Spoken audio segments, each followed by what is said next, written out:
What is up, everybody? Welcome back to the garage, and it has been a while since we have actually been down in the garage.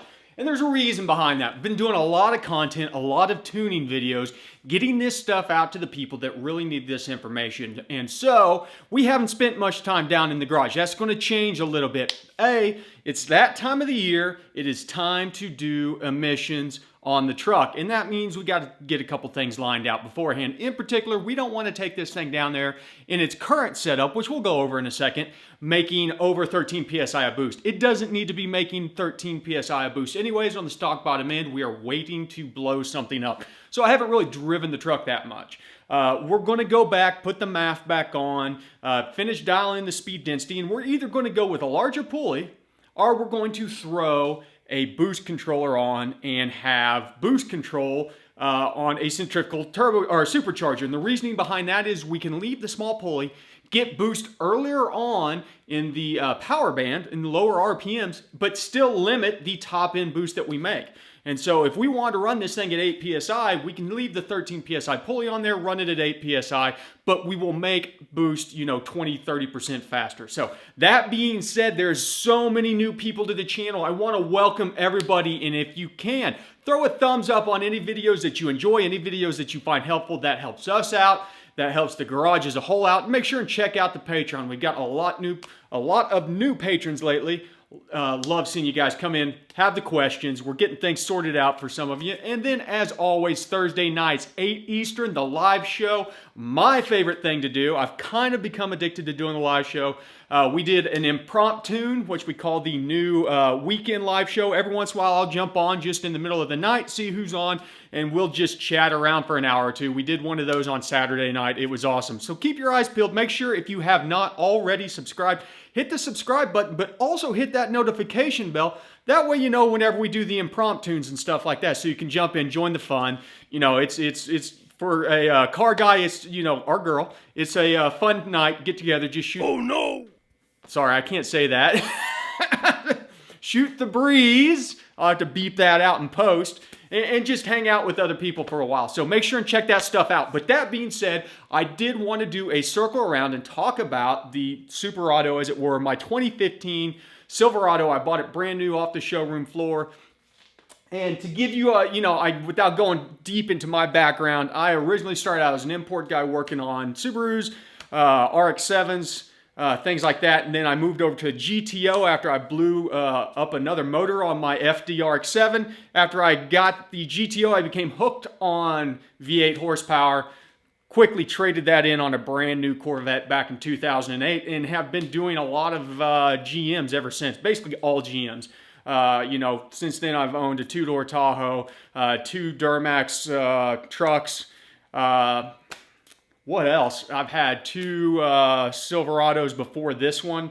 And then back in 2015, I bought this one brand new off the showroom floor, brought it home, voided the warranty within 50 miles of it. And it's just kind of been an interesting situation ever since then. Started a lot on the inside. So let's jump into the cab. Hopefully the battery's not dead. I'll bring a light in there and I'll show you some of the mods that I've done on the inside of the cab to start out with. Okay, if you know anything about the newer Silverados, you know that there's probably a couple things amiss in this one. And in particular, whenever you take into account that this is a WT truck. It was a blackout edition, work trim. And so some of the first mods I did was to go from the little crappy screen and go up to the big screen. And then I got together with White Automotive Electronics. You guys probably know them as GP Pricks on most of the PRIX, by the way, on most of the forums.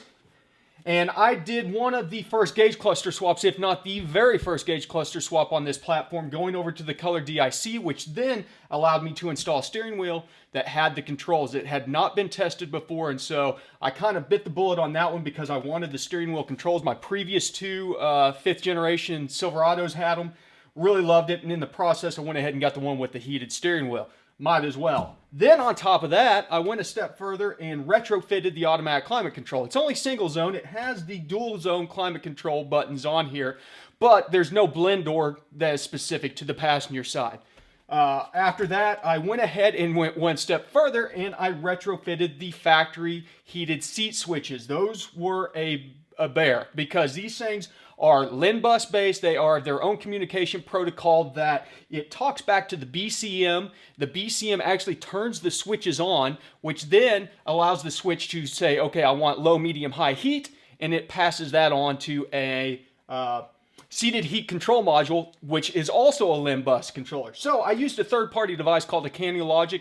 It's right down my alley because it is basically a PLC, and I was able to decipher the messages from the LIN bus, wake the switches up, and then transcode those messages into outputs using pulse width modulation to change the seat heaters, and then just use generic seat heaters in the seats. But now I have a factory basically looking switch setup that allows me to have the heated seats. Then on top of it, I did do the center console retrofit because, you know, it's a two-seater. I don't need a jump seat in this thing. So it is a sport truck through and through. Of course, I've got a gauge pillar here chock full of AEM electronics. We've got our Lambda wideband, our boost 0 to 15 psi analog style, and then the AEM fail-safe methanol gauge 0 to 1000 cc, even though I'm running two 1000 cc ports right now, or jets right now, but we'll get into that. And that's basically the interior side of it. You know, I've got an amplifier and a little 8-inch subwoofer back behind the seat over there, but it's pretty straightforward, other than I don't know that anybody's done as much electronics retrofitting as me, because there was a lot involved in making the steering wheel switches work, and then having to add things such as temperature sensors and things like that to get the automatic climate control to work. But it's been pretty awesome so far. I love this truck. It's one of my favorite vehicles of all time.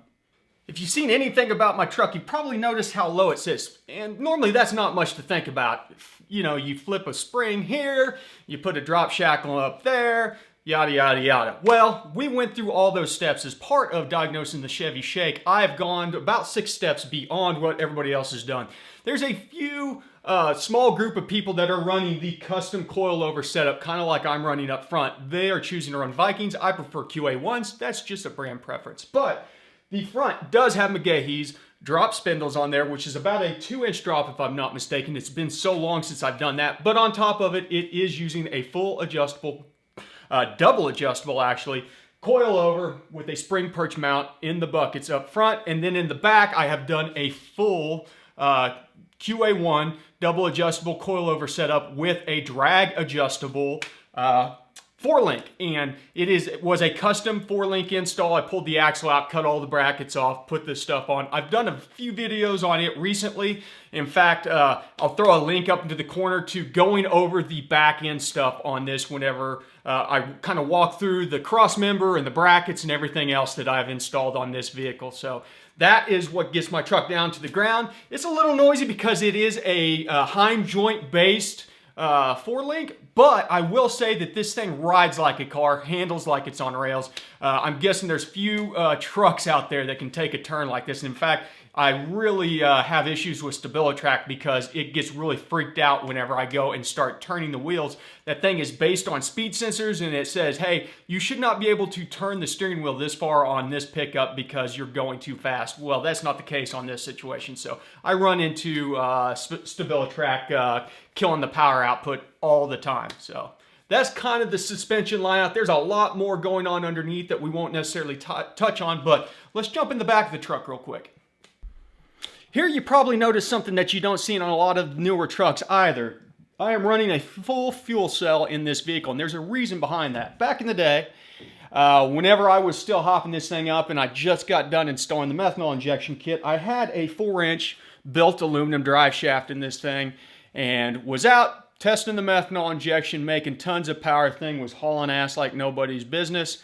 And then around 130 some miles an hour, the drive shaft let go in a blaze of glory, exploded itself into 1,000 pieces, and in the process took out the factory fuel tank. Well, I thought to myself, I can go out, buy another factory fuel tank, throw it in there, and it's going to cost me $600, $700, $800, or I can go with an aftermarket unit. In this case, an Aeromotive Stealth with the 340 Stealth pickup pump on it. And the cool thing about this whole setup is it will use the factory fuel control module, and which is PWM, pulse width modulation, also to adjust your fuel demand from your low side pickup pump That works perfectly with this setup. It feeds only at the pressure that needs to be fed to the high side. Then on top of it, this thing is still tied into the factory evap system, so it passes emissions.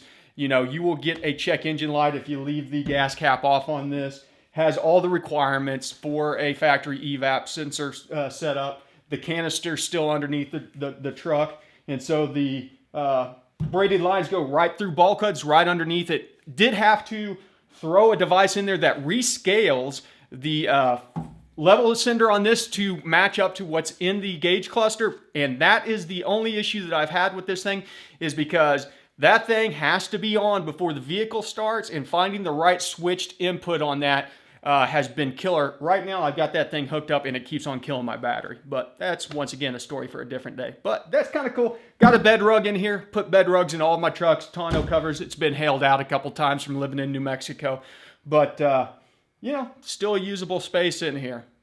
And now I have all of my gas weight behind the rear axle, which only helps with traction, so that's kind of cool.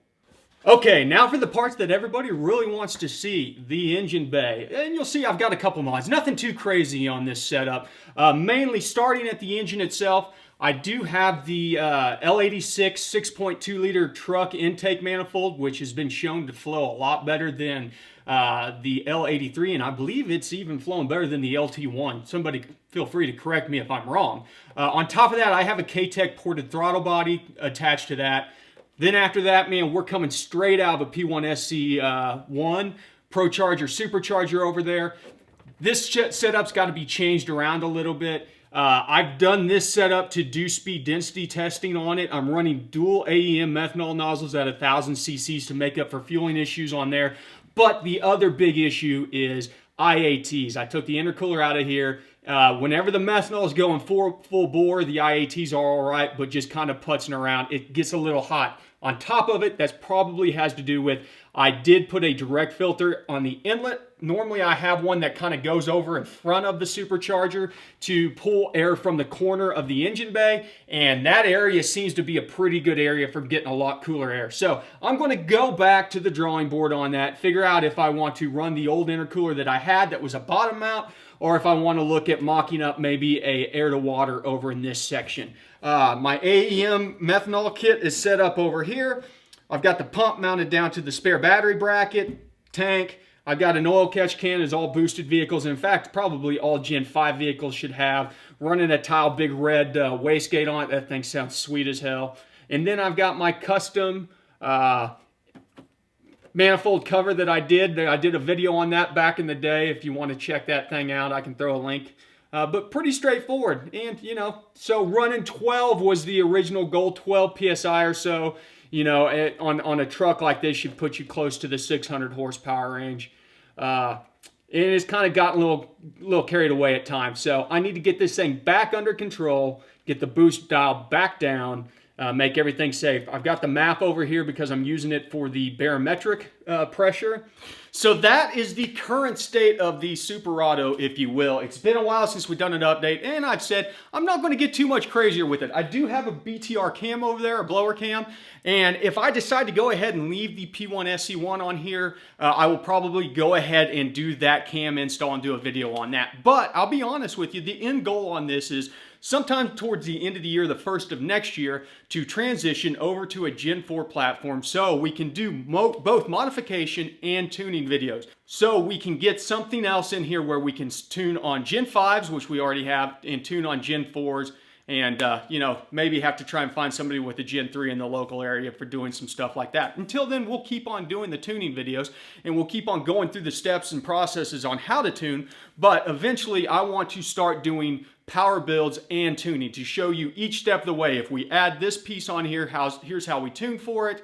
You know, if we add this, here's how we tune for it, and go from very mild to extremely wild. So the end goal on something like that would be eventually a 1,000 horsepower car, and walking through all the steps in order to accomplish something like that from a tuning perspective. The modification perspective of it is just because I know how car guys are. They like to see that kind of stuff in action. They like to learn that kind of stuff.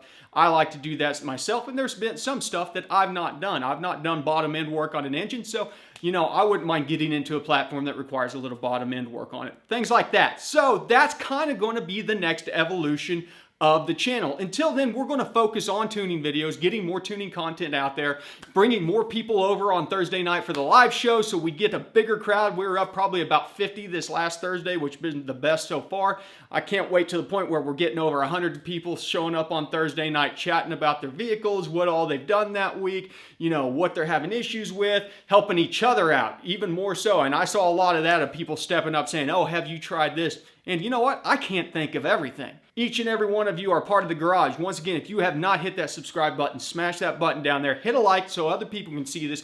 They can get indoctrinated into the way of thinking. Lambda, lambda, lambda, ABT, always be tuning. All these mentalities of life. Wake up, pull a scan, do a tune, repeat. You know, the way of life that is tuning. So I want to thank everybody that's subscribed. I want to thank everybody that takes the time out of their day to watch these videos, support the channel. You guys are the greatest. Don't forget to check out the merch link down below to get your awesome shirts. Hopefully my next shirt will be in before Thursday's show. I don't think that it will be though. So I might have to rock that Sweet and Tune shirt out again. But I've got one of the ABT shirts coming. I'm super excited about that one. Make sure and check out the Patreon, all that stuff. There's more videos coming out this week. And as always, thank you for stopping by the garage.